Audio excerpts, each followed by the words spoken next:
Oropéndolo había sido de todo: carpintero, actor, dependiente, músico, tendero, librero, charcutero, reponedor, paleta, repartidor, dibujante, estampador, vigilante nocturno, y había estado en muchísimos lugares, viajando por todo el mundo. Además, había sido padre, abuelo y sobre todo amante y esposo. Hasta que un día decidieron que lo mejor para él era que dejase de hacer tantas cosas, puesto que ya le tocaba retirarse a un merecido descanso. Ya que sus hijos eran personas muy ocupadas, lo llevaron a un lugar donde estaría bien atendido, al que él llamaba el parking para viejos. Con el tiempo, las comodidades, atenciones y alguna cosa que le hacían tomarse, Oropéndolo se acostumbró a aquella rutina de vida, y fue aparcando la idea de irse de aquel lugar a seguir sus hazañas. Hasta que una vez que se disponía a hacer la tercera siesta del día, buscando su manta en el armario, encontró su viejo paraguas. Aquel hallazgo pareció activar algo en su mente, pues al tenerlo en sus manos, recordó que había algo ahí afuera que debía ir a buscar, y sin saber qué era exactamente, se dispuso a marchar. Aquella misma tarde, mientras los demás abuelitos dormían a mandíbula suelta, salió por su ventana sigilosamente. Una vez fuera, fingió estar dando un pequeño paseo ante la mirada de los empleados del centro, a los que les extrañó un poco, pues no era usual en él hacer salidas de ese tipo, al menos en los últimos años. Se escabulló entre los setos y consiguió salir sin ser visto con una habilidad que creía perdida. Al salir del recinto, empezó a nublarse y a chispear. El repicar de las gotas en su calva cocorota le recordó que llevaba su paraguas y lo abrió.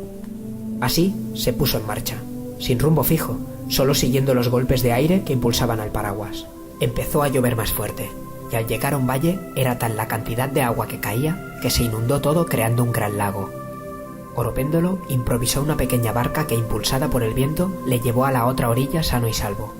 Pero la lluvia parecía no rendirse y no cesaba. Al contrario, caía con tanta fuerza que parecía como si cayeran yunques del cielo sobre el paraguas, a lo que éste resistía casi doblándose.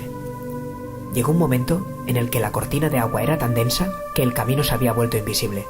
Oropéndolo se paró desorientado sin saber qué dirección tomar. Pero una vez más, sintió que los tirones que le daba el paraguas le impulsaban a ponerse en marcha otra vez. Tras largas horas de caminar como pudo bajo la lluvia, que pasó a ser granizo, llegó a un edificio que sobresalía a lo alto de una pequeña colina. Ya fuera porque los tirones lo dirigían hacia allí y no tenía fuerzas para contradecir al viento, o porque era la única forma de resguardarse de aquella tormenta, decidió ir hacia aquella casa. Una vez en la puerta, le abrió amablemente una señora, que le ofreció una manta, ropa seca y algo caliente para tomar. Después le dirigió hacia una habitación, como si hubieran estado esperando su llegada. En aquella habitación había una cama, y en aquella cama había una señora que se le iluminó el rostro al ver a Oropéndolo entrar. «Hace mucho tiempo que no nos veíamos», le dijo la señora, «pero sabía que el paraguas sabría guiarte hasta donde yo estuviera». Oropéndolo, extrañado, preguntó por si se conocían de algo, aunque al mirar aquella cara empezó a sentir que le era muy familiar.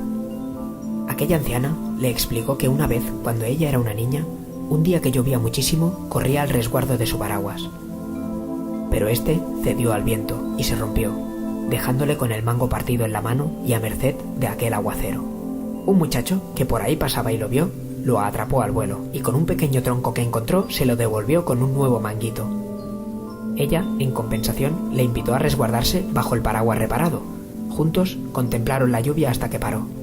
Oropéndolo, al oír esta historia, recobró el sentido por completo y reconoció a la que era su esposa, que al estar muy enferma la llevaron a un lugar para que la atendieran bien.